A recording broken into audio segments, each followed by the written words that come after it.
Welcome back to the Rich Nonprofit. I'm Lisa Avila. Today I have GABS Hayes. It is our this is our third time getting together, but the second time talking about her nonprofit. Hi, GABS. Hello. I'm so excited. I love having you on here. And today we are going to talk about our strategic planning. We are about to meet in person for the first time. We've known each other online. We met on LinkedIn. But getting together in person and strategy and nonprofit, it's like, oh, it just makes my heart so happy. I know. It's all the good stuff rolled up into one, and I cannot wait to meet you next week. Yes. So I have some questions before strategic planning begins, because I want to make sure that our time together is productive and I give you what you need. And I should back up a little bit. The reason that we are doing this as a podcast episode is because we are building GABS nonprofit in real time. And so we wanted to take all of you behind the scenes, the highs and lows, all of it. So that's why we're here. Let's do it. Okay. So my first question is that you're already a successful entrepreneur. So I want to know, what was different about this idea? Because we entrepreneurs have lots of ideas, right? But what was different about this idea that made you willing to invest in strategy instead of just figuring it out on your own like most of us entrepreneurs do? Ooh, that's such a good question. I think a couple of things. One, I tend to look at things from a business lens, right? So like I think about target customer, I think about marketing, I think about all of those things, which is a huge bonus, I think, for me. But I don't know the nonprofit world, and I don't know how to shift that thinking. And I know that there's a bridge between, and there's some similarities and there's some differences. And I am a firm believer in, no matter what you do, it's going to cost you. It's either going to cost you time or it's going to cost you money. And I did the business route costing myself a lot of time. And I'm at a phase in my life where my time is a lot more valuable than my money. And so I would rather go to someone that I trust and respect, one who's walked down that road, and someone who's going to help give me a shortcut, right? Or help me avoid some of those long, windy turns that I don't need to go down. And I will also say the excitement for launching Overwhelmed and Over It and the ripple effect it's going to create has made me think bigger, bolder, and far more ideas than I ever did with business. And so I need a place to strategically contain them and give them their time and place on the spotlight, but they can't all have the spotlight at the same time.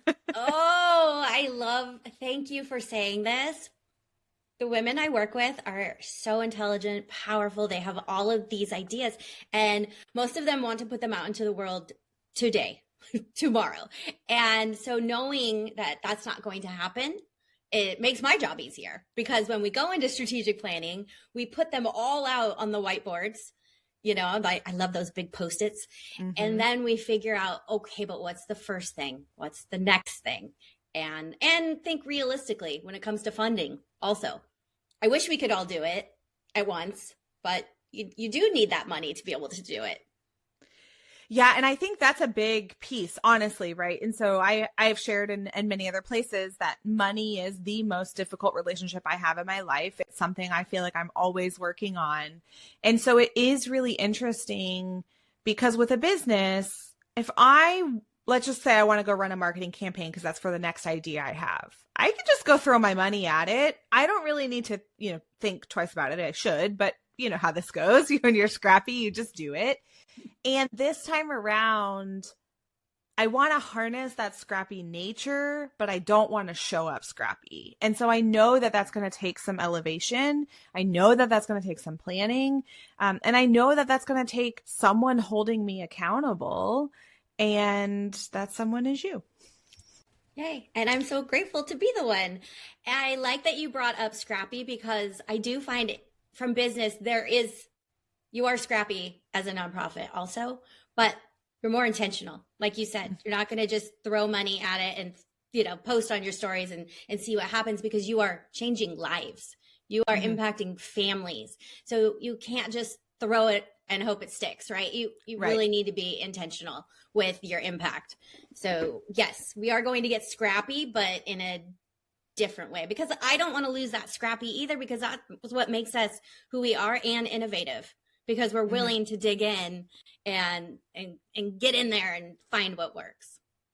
Yeah, and I think scrappiness comes with, this is something I've really been leaning into in my corporate role too, is decisiveness and the importance of decisiveness. And that to me is really, whether you move forward or not, is how decisive you're willing to be.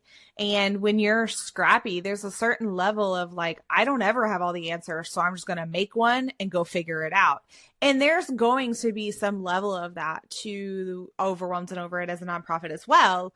But I know the families I'm trying to reach. I know the problems that they're struggling with. I know what they want their life to look like, because I'm one of them, right? And my family is one of them. And so that in and of itself, I think, is different, in that I can make decisions scrappy and fast because I know exactly who I'm trying to help, but I don't necessarily have all the answers of how to help them. And that's where that strategic planning comes into play. Yes, yes. So when you were going back to before you started the nonprofit, a lot of women, including myself, we kind of sit on things for years because there's always something that's we deem more important. And so I'm wondering what the fear or hesitation that almost kept you from doing this. And I don't think we've discussed this before. So I wanted to be clear on that before we move ahead with strategic planning. Ooh, this is a juicy one. And it's funny you brought this up. I didn't know the questions ahead of time, but this was kind of something that was rumbling in my head as we were talking about this, because I'm ready to move fast and I'm ready to not lean into those fears, but I am scared, right? I am afraid of all of the things I did in business that didn't work because I didn't know, because I was trying, because I was doing something new. And so to be willing to step into that new again, it comes with this fear. And I also think to this day, I'm struggling a bit with, my entire goal is for Overwhelmed and Over It to grow beyond me. I want it to be bigger than me. I really want it to be a family movement. So that means everything that I know how to do is not the only level of success at this business anymore, right? It's far bigger than me. And one, am I willing to give up that control? That's hard. And that's going to be a big thing for me to work through on this journey. But two, it's how do I do new things that are bigger than me, that are bigger than my own hands can hold, right? You think about our lives as moms. We were just talking about that before we started recording. We're moms. We figure it out. It's not always pretty. It's not always what we want, but it's because those kids, we can wrap our arms around them and they're within our kind of sphere of control. But running something that's bigger than you gets outside of your own sphere of control. And am I ready for that? Have I done enough work to prepare myself for that? I think so, but until I'm in it, I won't know. And so, yeah, I have to be willing to be bold about this, to be bigger than the sphere of my own control, but also be willing to say I tried something and it didn't work, so I'm pivoting again. Yes. And to have a safe place to land. And that's what I feel is so important about a mentor also of, I've got you. You can trust me that when it feels, and that's why I have a mentor, because when it starts to feel so awkward for me, it's because I don't know this feeling. I've never had this feeling of elevation before, but we still step into it. And she tells me all the time, your body will catch up. And I say, I don't think it will. and then I jump anyway. I mean, even talking about it right now makes me a little sweaty because it's new and it's scary. And that's hard to do new things. There's a business coach that I love to follow, and she always says, you've got to be okay with moving big sums of money, like moving it in, moving it out, shipping it here, shipping it there. And you have to be able to do it without this like in your body when you do it, right?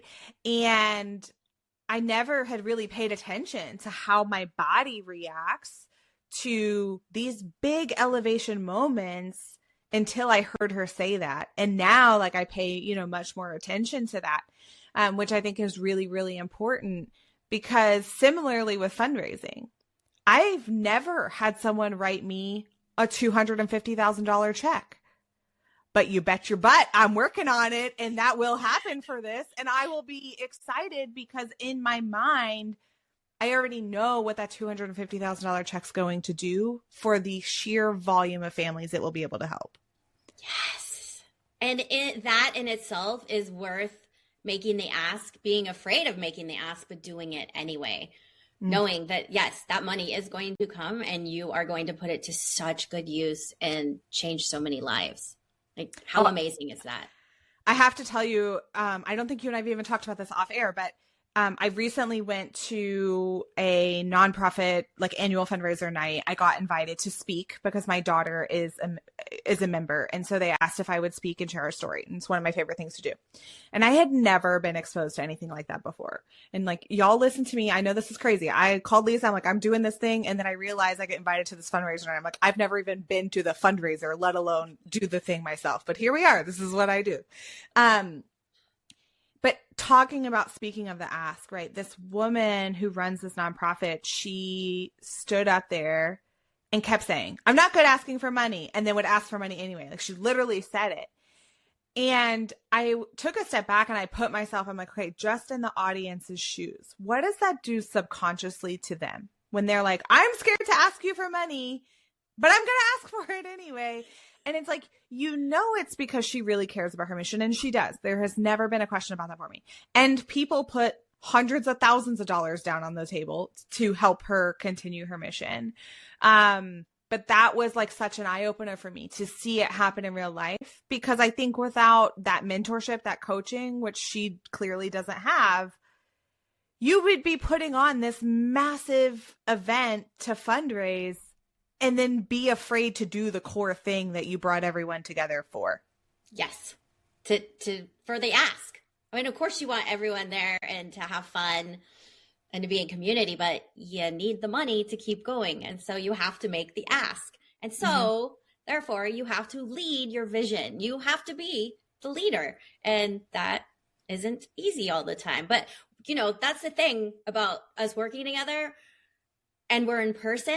This is what I love about being in person. I know those subtle shifts of when the nervous system kind of shuts down. You can tell by facial expressions that you're maybe not going to catch on Zoom, where it's like, oh, okay, let's stop and talk about this a little bit more. What's making you uncomfortable? And there is some mindset work in strategy, because, right, as you're taking these huge leaps, you want to have that confidence that, okay, I know this is going to be scary, and it's going to work because I have the strategy behind it. Right? Yeah. Yeah. And the best laid plans only work if they're executed, right? And so there's that part of this. I really see our in-person weekend as just the foundation of us being able to work together and do this long term, because the bond that will be built over the weekend and the time where we will shed everything and really think bigger, think different, try new things, push me beyond my comfort zone, that creates the ability to have that safe place to feel ready to fall, right? Because come February, come March, come April, when we have our first event and you're asking me, did you do this? Did you do this? Have you followed? And I want to give you all the reasons I haven't done it because I'm scared. You're going to say, no, we picked this because this is why it's important. This is why you have to follow through with it. And that's sometimes all you need to get through the fear and into action. Yes. I find for myself also, if I know that somebody has given me a task, I used to do this in therapy all the time. She would tell me, well, go home and do this. And then I'd come back and I'd say, okay, I did it. It's like, wow, most people don't. If you give me a task, I'm going to do it. And I find that with my clients as well. If I say, this is what I think would work well. And then, okay, well, I'll go do that because you told me to. Yeah. Well, and I think it speaks volumes to you knowing your target audience as well, right? Like most of us are moms. Most of us either already have a business or have a career or, other things going on. And the thing we literally have the least of, it's not even time, it's decision capacity and being able to make decisions. And so sometimes it's just that, right? Like having the decisions laid out. And the other thing I will say why I personally was so excited for this opportunity is I know myself and I work best in batches. I work best in these really powerful go hard sprints. And then I need to slow down for a little bit. And then I'm ready to sprint and go hard again. And then I need to slow down for a little bit.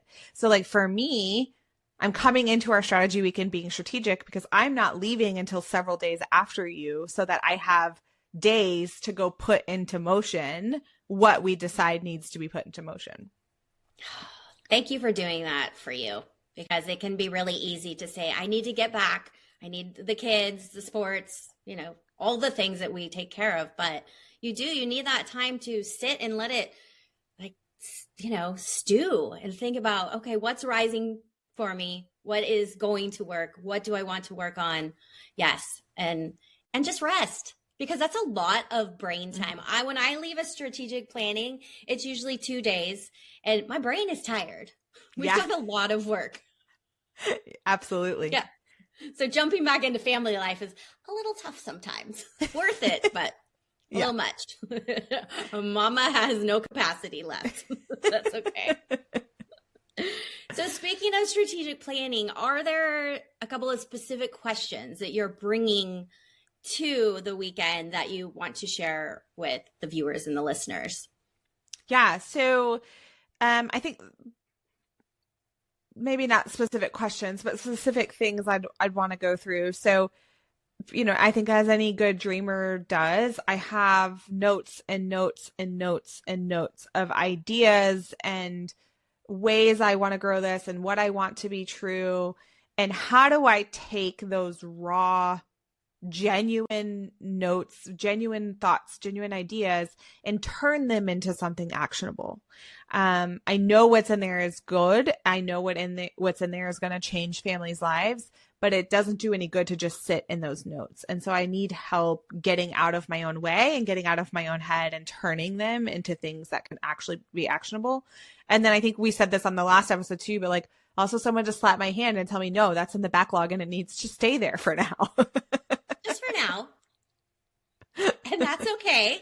We don't get rid of it completely. We just kind of move it over to the side. Yes. And I love taking all the things, all the Post-it notes. I have a client, she's better now, but it used to be hundreds of Post-it notes of ideas and to-dos, and whoa, it was a little overwhelming. But then once you start to dig into them and distill it down to what actually matters right now, how are these going to help your community right now? And then it becomes clear. It's like, oh, and then the ones that show up that are the most important kind of stand out. And then from there, okay, now we can make an action plan around that. Well, and I think that right now is so important, like that phrase, because I know what the ultimate end goal is for Overwhelms and Over It. But that's millions of dollars a year to operate, to run. And so it's very easy for me to sit where I am today, where I'm still filling out legal paperwork to get this thing stood up, and look at that big, big goal and say, how the heck am I going to get there? And then maybe never even do it because that part feels too far, right? Because in your mind, you're like, oh, I have to fundraise millions of dollars. I have to hire a team. But there's lots of steps that need to happen between now and then. And so I think that is something I'm really looking for in our time together too, is what it takes to hit that first level. What it takes to hit that second level. And so you may see some of these ideas that I come to the table with and you're like, yeah, incredible. The world absolutely needs that. That's level 7. We're going to put that in level 7's list. I'm going to come back to 1, right? And sometimes it can feel like we're putting people in a box, or like we're consuming some of the ideas down, but also like there is such this power to focus and intentionality on the effort that you're giving, that you're going to go faster in the long run by having that focus. Yes. And isn't it interesting that you talk about Overwhelm, right? I mean, that's part of the name of your nonprofit. And yet for me anyway, when you think of, oh my gosh, millions of dollars, hundreds of thousands of families, being helped, right there, overwhelm of like, I don't even know how to do that. And so then a lot of people would just kind of shut down and say, I can't do this.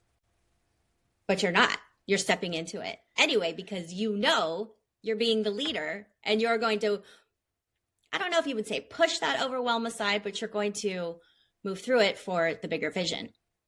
Yeah. And I think, you're so right to draw that correlation too. I mean, we are naming the foundation Overwhelmed and Over It because overwhelming feelings are a part of life, positive and negative. I just had a new baby. I'm overwhelmed with joy and I'm overwhelmed with what the hell did I just do? I got in a car accident. I'm overwhelmed with the fact of all the crap I have to deal with after the accident. And I'm overwhelmed with gratitude that my kids and I walked away safely. Right. And so I think there has been this perception in the world that you're not doing well until you're just footloose and fancy free and floating through the air every day. And it's like, that's just not human reality. We have overwhelming feelings. And so the and over it part is you're only willing to change when you're done with feeling that way. And so I'm done with wanting to make this difference, but not knowing how, so I don't. So I'm going to get help. And that's exactly what this whole perception is. I'm done with feeling overwhelmed as a family, so we don't spend time together.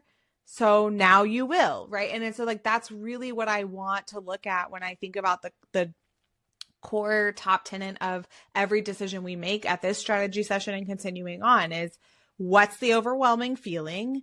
What's the over it? And how are we going to solve that?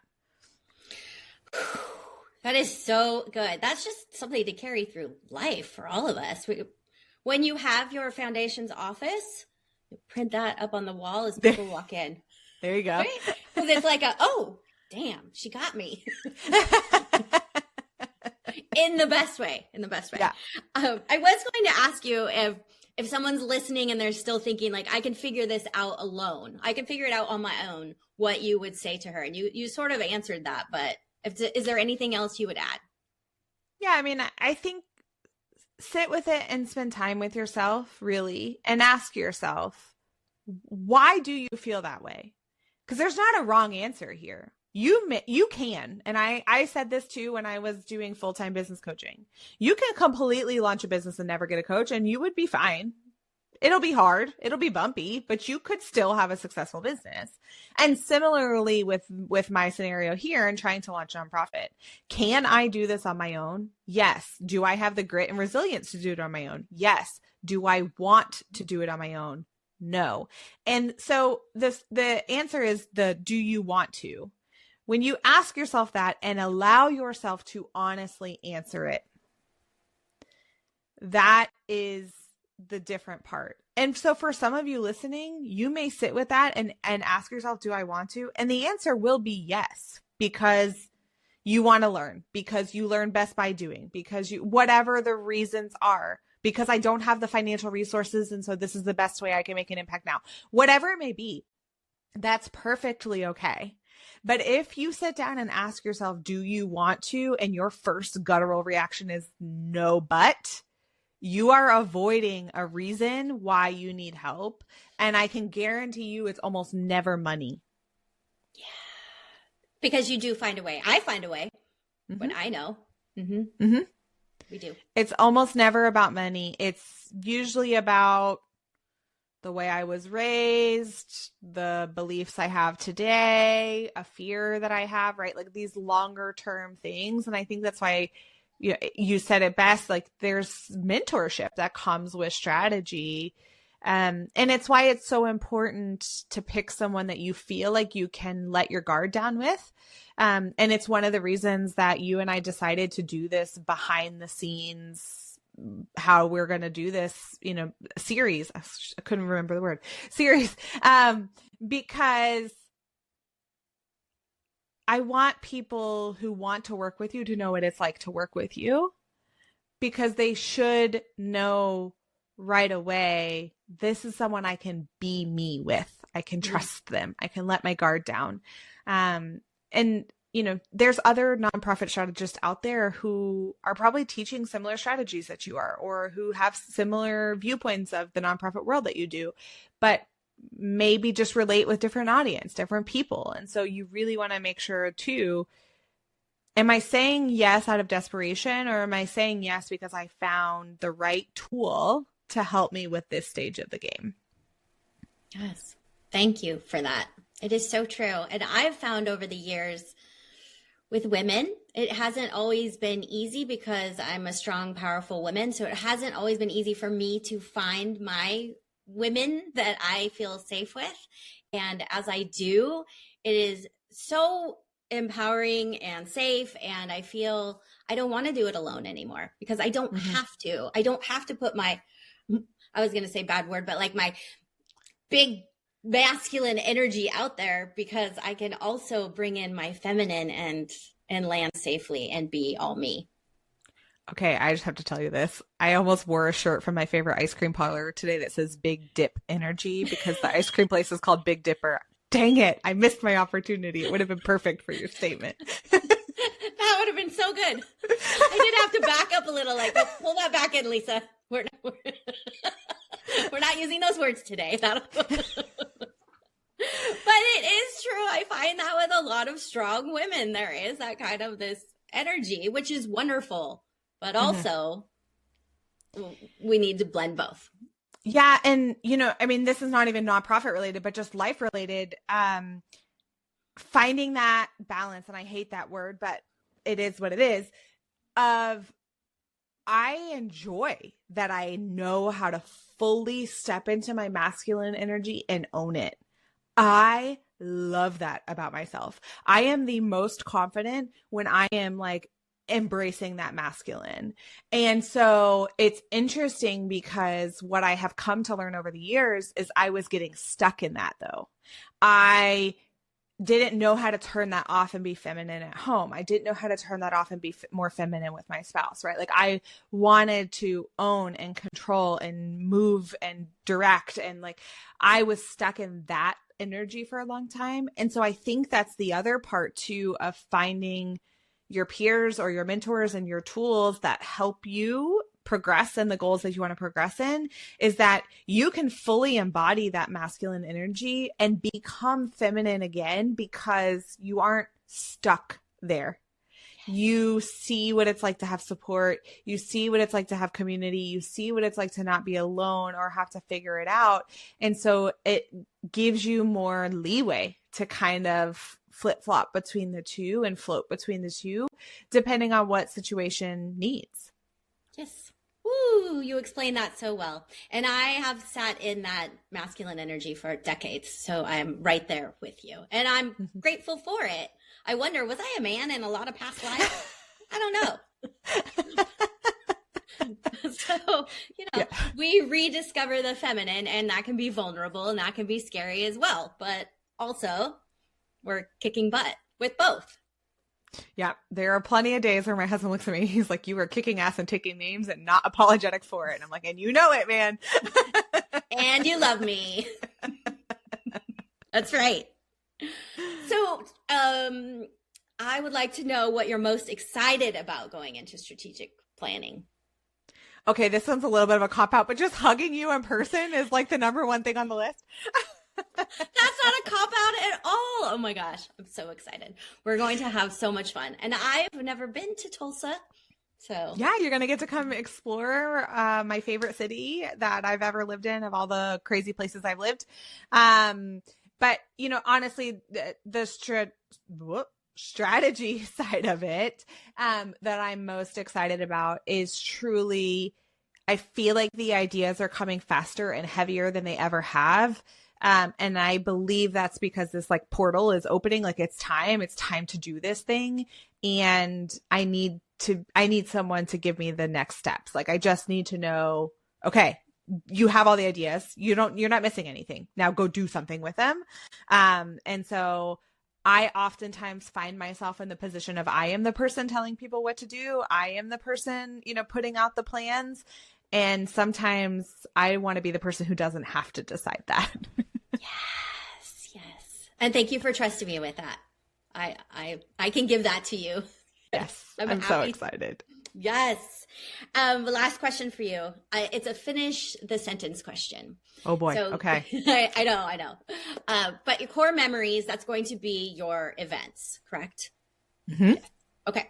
So a year from now, core memories will be blank. Oh my gosh. Core memories will be partnered with a large movie theater chain, and we will be in dozens of cities. Yes. Okay. Good answer. Like the Family Feud here. Good answer, Bob. Good answer. But I love that. I love that vision. It's going to happen. Mm-hmm. And we're going to be here to witness it. I'm so excited for you, for the lives that you are changing. I mean, just the idea of families having time together to be present, to find joy, just to not have to worry about laundry and cooking and just be together. How refreshing is that?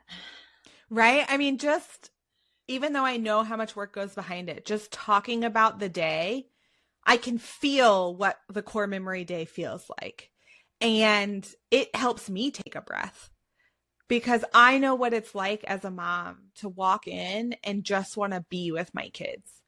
And to know that I'm creating that for moms and dads and grandparents and, just families as a whole. They're called core memory days for a reason because they're going to be days that you don't forget because there wasn't going to be stress involved in getting there. There's not going to be stress while you're there, and there's not going to be stress after you leave. Like, we're just going to be. And there's not very many times in life in this season where you get to just be. No. And showing our kids that, and they will want it more, right? Mm-hmm. And like you said, the ripple effect. Like, let's just be. What a beautiful way to move through the world. Yeah, I'm really excited. I'm really excited for my kids to get to be a part of this and to share the tools that they've learned with other kids. And an example is just last night, my middle came to me and she was kind of worked up about something. And so emotionally, like she was jumbling all of her words and, just, how that is when you get fired up.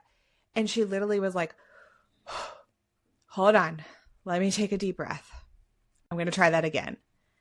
And I was like, she's 9. Do you know what I could have given to have that tool and that skill in my life? Like, I think about every boardroom and every meeting and every, one-on-one with a boss that I was in where I was just like so fired up and so amped up. And I thought, that's exactly it. That's the ripple effect, is that we're not stopping the chaos from happening. We're not stopping the stress from coming. We're not stopping bad from happening. But we are giving the tools and the resources to learn how to be in those moments. Yes. And to advocate for yourself. Mm-hmm. I need a breath. And as I told her, I said, you use your tools so good. I am so proud of how well you use your tools. Okay, wait, how many GABS? Right there, you just changed the world. How many of us could have used that? I know little Lisa could have used that for sure. Mm-hmm. Mm-hmm. Yeah. And you're right, to be able to not just do it, but vocalize it. That shows how much we're empowering kids to advocate for what they need, to maybe they don't get caught up in the rat race for as many years as we did. Maybe they don't introduce as much chaos into their life as we did. And that's what, at the end of the day, we all want, right? We want our kids to have better than what we had. And what better is independent definition for each person. But it starts with giving them the tools to find better. And so this is going to be a place where you get help to do that. Yes. I needed to take a moment there and give my own breath of like, wow. That just sounds so wonderful. I'm so excited. Okay, so the next time we meet, we are going to talk about post-strategic planning. What worked, what you were like, I don't know about that, Lisa. What action steps you're taking, how things are going as you ramp up for your first event in April 25th. Yes. Yep, we're going to do it that weekend. Mm-hmm. Yes. Right now, the hope is in 2 cities. Lisa's going to tell me if that's level 1 or level 2 after we meet for our strategy session. Did you see my face? Yeah, I saw the eye. She's like, yeah, okay, I'm filing that one away for later. We will talk about that in person. First thing on the parking lot. Yeah. Maybe still at the airport. We'll see. No. All good. All right, everyone. Thank you for joining us today. Gabs, where can people find you? We've got our podcast going, Overwhelmed and Over It. Now, at this point, all the kids have had their initial co-host episodes go out. So you can hear me ask my 5-year-old if all 5-year-olds are assholes and what her spicy opinion is about that. And all of the other kind of fun parenting questions that we all get stuck with. So we'd love for you to join us over at Overwhelmed and Over It on the podcast. Great. All right. We will see you next time. Bye. Bye.